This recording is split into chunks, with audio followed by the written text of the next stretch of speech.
కీలక నిర్ణయం వేలాది మంది భారతీయ విద్యార్థులపై తీవ్ర ప్రభావం. ఇమిగ్రేషన్ నిబంధనల్లో పలు మార్పులు చేసిన కెనడా జనవరి 31 నుంచి అమల్లోకి.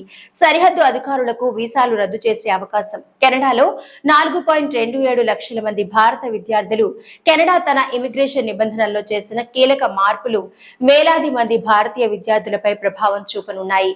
కెనడా తాజా immigration and refugee protection regulations జనవరి 31 నుంచి అమల్లోకి వచ్చాయి. ఈ నిబంధనల ప్రకారం సరిహద్దు అధికారులకు ఎలక్ట్రిక్ ట్రావెల్ ఆథరైజేషన్ ETAs తాత్కాలిక రెసిడెంట్ డాక్యుమెంట్లను రద్దు చేసే అధికారం వచ్చింది.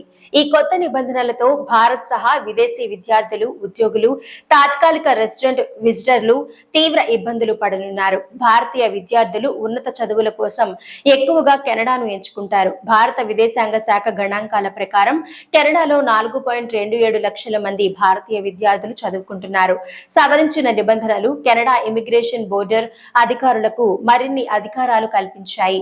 వీరు ETAs, TRVS, వర్క్ పర్మిట్లు, స్టడీ పర్మిట్లను ప్రత్యేక పరిస్థితుల్లో రద్దు చేయవచ్చు. అంటే తప్పుడు సమాచారం ఇచ్చారని, క్రిమినల్ రికార్డు ఉందని, లేదంటే గడువు ముగిసిన తర్వాత వారు కెనడా విడిచి వెళతాడన్న నమ్మకం లేనప్పుడు సరిహద్దు అధికారులు వారిని అనర్హులుగా ప్రకటించవచ్చు. కెనడా తాజా నిర్ణయంతో దాదాపు 7,000 అదనపు తాత్కాలిక రెసిడెంట్ వీసాలు, వర్క్ పర్మిట్లు, స్టడీ పర్మిట్లు రద్దయ్యే అవకాశం ఉంది. విదేశీయులు, ముఖ్యంగా భారతీయుల పర్మిట్లు రద్దయితే చాలా సమస్యలు ఎదుర్కోవాల్సి ఉంటుంది. అంటే కెనడా పోర్టుల నుంచి దేశంలోకి ప్రవేశించకుండా వారిపై నిషేధం విధించవచ్చు, లేదా వారు కెనడాను విడిచి వెళ్లాల్సి రావచ్చు.